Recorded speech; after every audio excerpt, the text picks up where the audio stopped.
이 문제가 나올 때 하고 두 개가 좀 헷갈리게 여러분들이 개념이 명확하게 서 있지 않으면 헷갈릴 수가 있기 때문에 오늘은 그 부분을 좀 짚어보려고 합니다. 안녕하세요 여러분, 해커스 금융에서 재경관리사 세무회계 강의하는 김하나 세무사입니다. 자, 여러분이 교수님께 질문하기에 가장 많이 질문하는 빈출 문제들, 핵심 개념들, 헷갈리는 거, 나만 헷갈리는 거 아니고 모든 학생들이 많이 헷갈리는 거 제가 또 뽑아왔습니다. 자, 이번 시간에 하나픽 문제 법인세 편입니다. 우리 법인세법에서 제일 어려워하는 부분이 특수관계인 간의 부당행위 계산 부인 부분이에요. 부당행위 계산 부인을 하기 위한 요건은 뭐가 있냐면 여러분, 첫 번째, 특수관계인과 거래여야 합니다. 그렇죠? 두 번째는 뭐예요? 조세를 부당하게 경감했을 경우. 요 두 가지 요건을 만족했을 때 우리는 부당행위 계산 부인을 적용하고 있거든요. 그런데 이 문제가 나올 때 의제기부금하고 두 개가 좀 헷갈리게 여러분들이 개념이 명확하게 서 있지 않으면 이런 문제를 접근했을 때 나는 부당행위 계산으로 풀어야 되는지 의제기부금으로 풀어야 하는지조차 헷갈릴 수가 있기 때문에 오늘은 그 부분을 좀 짚어보려고 합니다.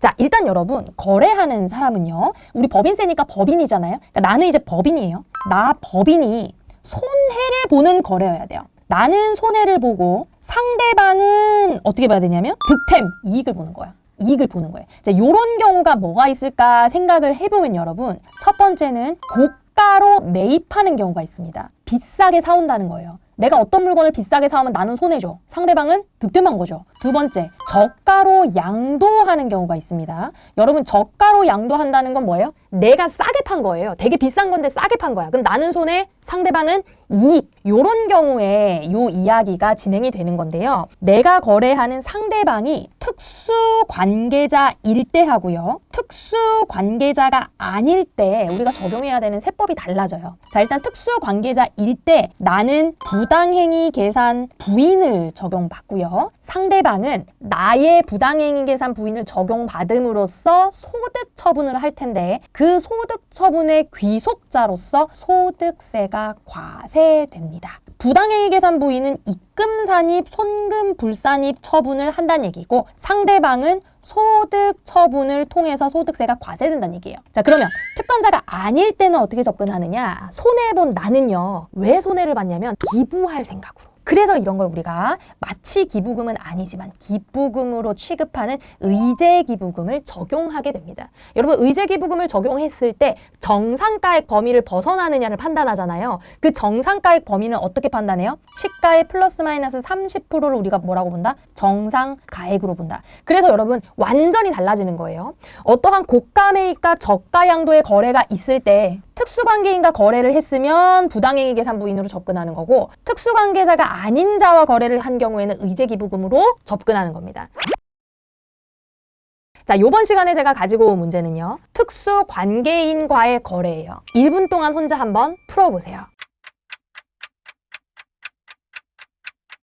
자, 여러분, 우리 부당행위 계산 부인 문제는요, 진짜 거의 매번 무조건 나온다라고 보셔도요, 무방합니다. 특히 요즘에 이제 출제가 계속 어려워지고 있는 이런 중에는요, 이 특권자 문제, 부당행위 계산 문제, 또 의제 기부금까지 엮어가지고 점차 어렵게 출제되고 있는 경향이 있거든요. 그래서 반드시 구분하고 알고 계셔야 되는 개념입니다. 제가 가지고 온 이 1번 문제는요, 2025년 5월달 기출된 문제예요. 아주 따끈따끈하죠. 자, 내용 볼게요. 다음은 3일에 25기 법인세 신고 관련 자료입니다. 25기 세무조정이 각 사업연도 소득금액에 미치는 영향으로 옳은 것은? 하고 물었어요. 이거 뭘 물어본 거냐면 여기에서 발생하는 모든 세무조정을 다 해봐야지 결과적으로 소득금액에 얼마의 영향을 미치는지 알 수 있다는 얘기예요. 다시 얘기해서 가산하는 세무조정, 입금 산입, 손금 불산입이 얼마인지, 차감하는 세무조정, 손금 산입, 입금 불산입이 얼마인지를 모두 다 파악해서 가감액이 얼마냐를 찾아라 하는 문제라는 거죠. 자, 볼게요. 1번, 25년 1월 10일에 누구?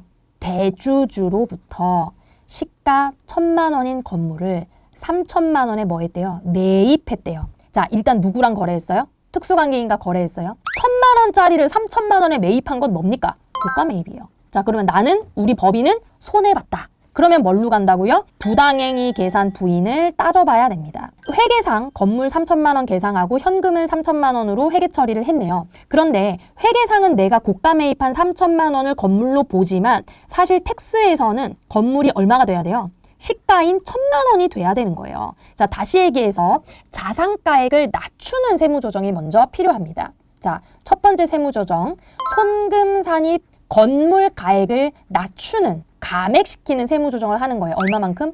2천만 원만큼. 그리고 얘는 장부상 건물가액의 차이죠. 왜? 장부상 건물은 3천만 원인데 텍스상 재무상태표 건물은 얼마가 되고 싶은 거예요? 1,000만 원이 되고 싶은 거니까 감액시킨 거잖아요. 이거는 회계상 순자산가액과 텍스상 순자산가액이 서로 차이가 있는 조정이니까 뭘로 가야 돼요? 마이너스 유보로 소득처분하는 겁니다. 자, 그리고 두 번째 세무조정. 지금 누구랑 거래를 했냐면 특수관계인인 대주주하고 고가 매입의 거래를 했단 말이에요. 그럼 시가하고 대가의 차익인 얼마? 시가 1,000만 원이고 대가는 3천만 원이니까 차이 2천만 원에 대해서 입금산입, 부당행위 계산 부인에 대한 2천만 원 세무조정도 일어나는 겁니다. 이건 소득처분 뭘까요? 대주주니까 배당이 되는 거겠지.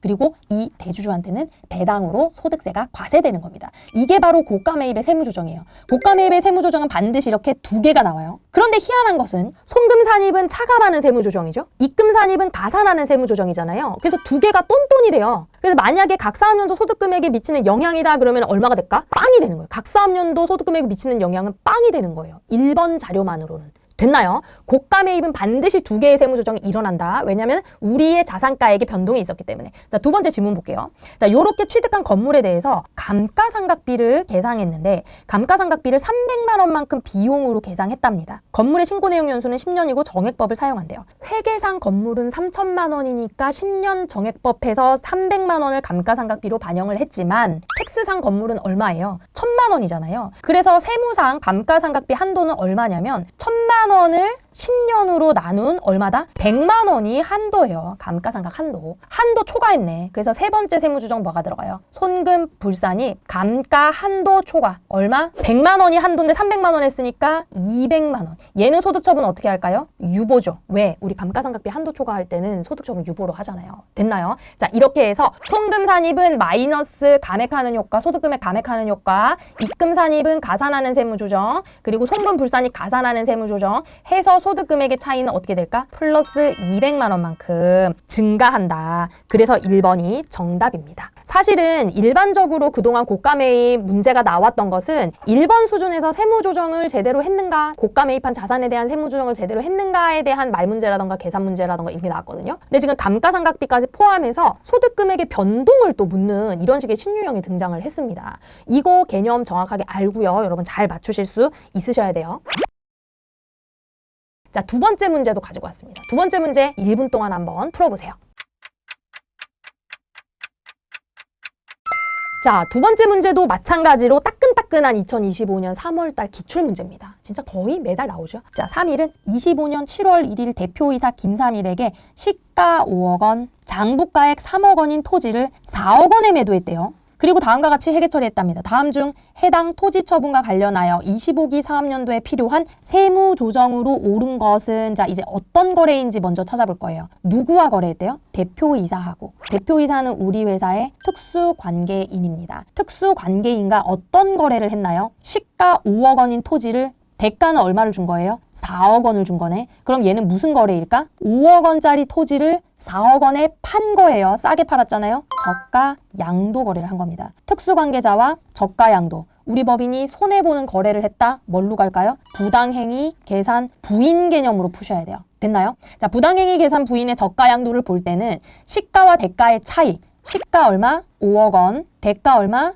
4억 원. 그래서 얼마? 1억 원만큼이 어딘가로 귀속되었다. 특수관계인에게 귀속되었다. 라고 보고요. 세무조정을 어떻게 할까요? 입금, 산입, 얼마? 1억 원이 대표이사와 거래니까 대표자 상여 처분, 이렇게 해서 여러분 정답을 1번으로 찾으실 수가 있는데, 사실은요 이런 문제가 나오면 반드시 중요성 기준을 검토하셔야 돼요. 저가 양도 고가 매입 문제가 나오면 반드시 중요성 기준 검토하셔야 돼요. 너무 명백한 경우에는 여러분 넘어갈 수 있지만 한 번씩은 검토를 꼭 해보셔야 돼요. 자, 중요성 기준은 어떻게 보냐면 시가분의 차액이 5%보다 크거나 같거나 3억보다 크거나 같으면 얘는 중요성 기준에 부합해서 반드시 세무조정을 하는 거고요. 5%가 안 되면은 부당행위 계산 부인에 적용되지 않는다라고 보시면 되는 겁니다. 자, 시가가 얼마였어요? 5억이죠.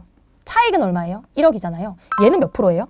20%죠. 얘는 뭐 빼도 박도 못하고 5% 넘잖아요. 그래서 중요성 기준에 부합하기 때문에 이러한 부당행위 계산 부인의 세무조정을 수행하는 겁니다.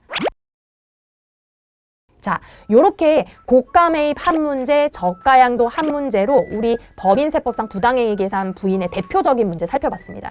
고가 매입은 반드시 세무조정 2개 일어난다. 그리고 저가 양도는 세무조정 한 번 일어나는 거고 거래한 상대방에게 소득세가 과세된다. 매번 출제되고 있으니까 반드시 정리 잘 하시기 바라겠습니다. 자, 여러분 도움이 되셨다면 좋아요 누르는 거 잊지 마시고요. 구독해야 합격합니다. 다음에 다른 시간에 다른 주제로 찾아뵙겠습니다. 하나 픽 마치겠습니다. 감사합니다.